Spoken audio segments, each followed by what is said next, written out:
Níl seafuid. Ag ahan blian an leis sin James amach agus níor rug banner bí gur mar riú. Níl sé copar. Well, má thuair mé lá le Valentine cheapam go sé seapódach is fualam an lá sin agus ní mé I ggéir bronta sin nó tada an lá sin, just ní cheapam go sé románsú ach.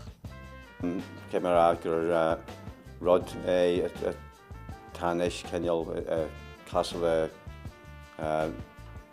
na leitheanta eile ina dhéantar rud mhórde th coppla lá nó just rud amháin casal le pádaí agus eile just baríocht commercialachas i gáil taobhfhéide.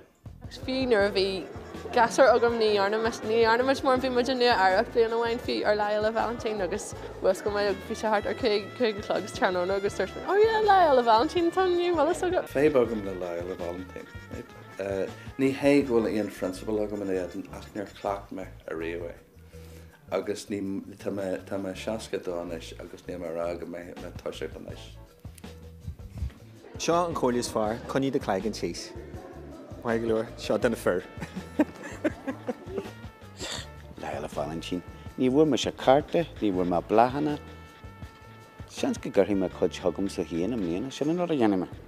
Ní mór anarolalas gom sa féin tradiisiún éhéan agus an néamh stocha ach go páirsan do bharlam marránú cibéad mar chadra ba céúir ag amí go teile mar ceapan ag an deir seachtainna son go míon rudí gcónaí rochas sí agus mar sin agus ní heisiid rud bhfuil sim go bhana stocha.